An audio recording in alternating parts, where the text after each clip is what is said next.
Heineke with Ryan Fitzpatrick injured. Loser falls to 0-2, which we will discuss a little bit later in the show, is no good if you were hoping to make it to the postseason. A ton of rain in the area, as you saw up in Baltimore, but it was pretty dry in Maryland for this one.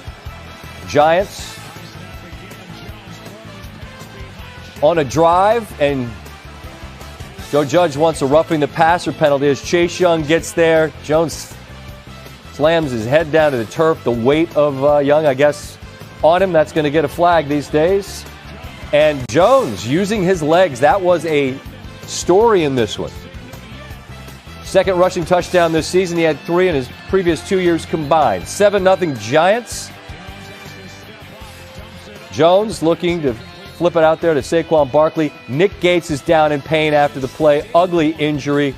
The entire Giants team out there to support him as he leaves the field. Lower leg fracture. As for Heineke and the Washington offense, slow start. 2 of 4, 12 yards, first 2 drives. I have an idea. Where's 17? There he is. Just throw it to him. They did a lot. Terry McLaurin gains 16 yards. McLaurin in the end zone, touchdown. Heineke 6 for 6, 68 yards and a touchdown on drive number 3. That's how you do it. Washington ties things up at 7s. 3 drives later, Jones and the Giants, 6:20 to go in the second. Game still tied. There he goes. More than a capable runner. Is there any Washington defender in the screen? 58 for the touchdown. There's a flag. And there is a hold. You wonder if it was even necessary for the touchdown on C.J. Board there. They settle for a field goal. Now Washington driving again. Trying to get points before the half. Once again, it's McLaurin. 6 catches in the first half, most he's had in a half in his career. Down there close, that's J.D. McKissick, normally a pass-catching specialist. 12-play, 84-yard drive. Washington takes the lead before the half. Giants 1-17 when trailing at the half with Jones as their starter. They trail now 14-13. Jones throws a beautiful deep ball. What a pass.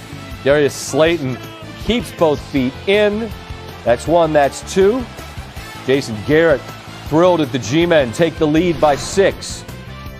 It's 23-20, and the fourth is the moment of the game. Jones throws a beautiful deep ball. This is just a touch beyond the reach of 86. That's a grab that you know he would love to make and probably should. Fractionally deeper than Jones would have wished. Gotta get 6 there. They don't. They would extend the lead, though, with a field goal. Now Heineke, J.D. McKissick. There's what you see 41 doing. I'm laughing because Damien Woody was sitting when we were a little hitch in the giddy up there. It took all of 2 plays for Washington to go to McKissick and then Ricky Seals-Jones. Naturally. He high points it, makes a beautiful step, gets the right and the left in. 2 plays, 75 yards, 17 seconds.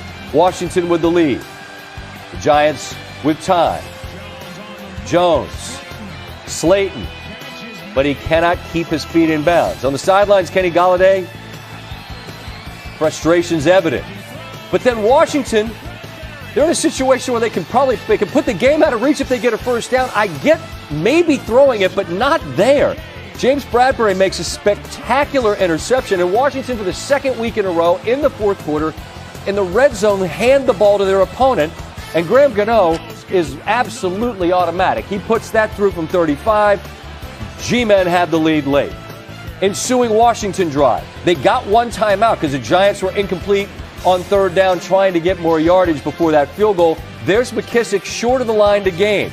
4th down, McKissick picks up the first down.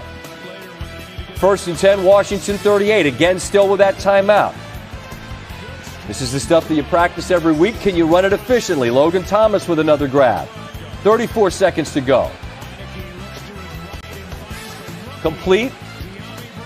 That's Giammi Brown, the rookie from Carolina. Heineke, 3rd and 5, Adam Humphries. Came over in the offseason. They're close enough now for Dustin Hopkins to attempt a game-winning field goal, and it is no good. But the Giants jumped off sides. You see Dexter Lawrence just tries to get the head start. So now from 5 yards closer from 43, Hopkins snap, hold, and kick all are good. Washington, 1-point winners on Thursday night, 30-29. And for the G-men, it's a lot to think about on the short ride north. More of the same now, 5 consecutive 0-2 starts for the varsity, as my friends that are Giant fans call them. First team to do that since the Rams from 2007 to 2011. Every other NFL team has at least one win. Even the Jets at 1-8, entering this Sunday against the Patriots. Well, Damien Woody's alongside. Now, you're shaking your head. You're exasperated. Why? Scotty, how in the world do you jump off sides and you're right in front of the football? You spent your living up there on the line. If I'm looking at that ball, I'm not moving until I see it move. I don't know. You tell me what happens in that situation. Man, that's going to be a long flight home, and that's a short flight. A short flight that turns into a long flight. We were laughing as we were watching because, if we're being honest, these are not two great football teams. No. But this is the second straight Thursday in a row that we get an incredibly entertaining game that comes down to it. Look, this is why this league is king. From Washington's perspective, right there, Taylor Heinicke takes over for Ryan Fitzpatrick. 336, 2 touchdowns. There's that pick. We can talk about the play call in a minute, but just treetops here on that guy, number 4. What do you make of him? I mean, listen, you're talking about a guy who not that long ago was in the XFL. Right. I mean, think about it. Think about the journey that Taylor Heinicke has made to this point. He was taking classes last fall to try to graduate from Old Dominion. Correct. And he comes in. This is a guy he's very athletic. You can see he's able to move around well, got a live arm.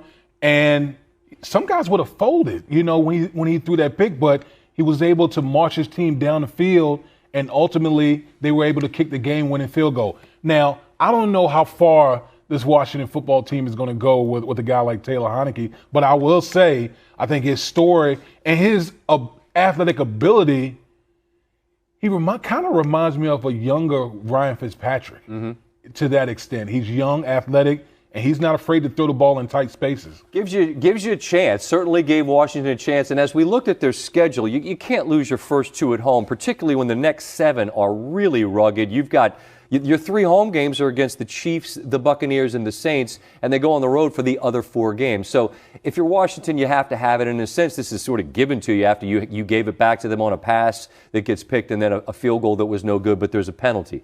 On the other side for the Giants, for Daniel Jones, his issue has been turning the football over. Didn't tonight.